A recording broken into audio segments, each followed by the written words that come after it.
Hello friend, Radhe Radhe, हर हर महादेव। आज हम लोग लेके आए हैं फ्रेंड एक बहुत ही प्यारा नाच गीत। आप सबको अच्छा लगे तो लाइक शेयर सब्सक्राइब जरूर करना। और गाना है, कौन गाना है?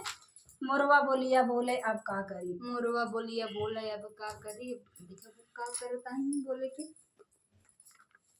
मोरवा बोलिया बोले अब का करी। मोरवा बोलिया बोले अब का करी। मोरवा बोलिया बोले अब का करी। मोरवा बोलिया बोले अब का करी। जब हम भइले पाँच बरिस के। जब हम भइले पाँच बरिस के। जब हम भइले पाँच बरिस के। पिया जब हम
अपन परनवा अब का करी पिताजी आपन परनवा अब का करी मोरवा बोलिया बोले अब का करी हे अब का करी हो रामा अब का करी मोरवा बोलिया बोले अब का करी मोरवा बोलिया बोले अब का करी मोरवा बोलिया बोले अब का करी काहे का मुक्का हो तुम का बाहू तू ही तजबू परनवा काहे बाहू तू ही तजबू परनवा काहे का बाहू तू ही तजबू परनवा काहे का बाहू तू ही तजबू परनवा चली जा तू नहीं हरवा चली जा तू नहीं हरवा अब का करी चली जा तू नहीं हरवा अब का करी मोरवा बोलिया बोले अब का करी मोरवा बोलिया बोले अब का करी काहे का सासू हम जाई नहीं हरवा काहे का सासू मोरी जाई नहीं हरवन जा काहे का सासू तो जगह हम हमारे जाई बिटावा। नहीं हरवा काहे का सासू हम जाई नहीं हरवा भाऊजी हमारी मास भाऊजी तनवा मारी है अब का करी भाऊजी तनवा मरी है अब का करी बोले भाऊजी तनवा मारी है अब का करी बउआ मरी है अब का यही मोरवा बोलिया बोली है अब का करी मोरवा बोलिया बोले अब का करी मोरवा बोलिया बोले अब का करी हे अब का करी हो रामा अब का करी मोरवा बोलिया बोले अब का करी मोरवा बोलिया बोले अब का करी मुरवा बोलिया बोले प्रेम गाना आप सबको कैसा लगा प्यारा प्यारा कमेंट करके जरूर बताना अच्छा लगे तो लाइक से सब्सक्राइब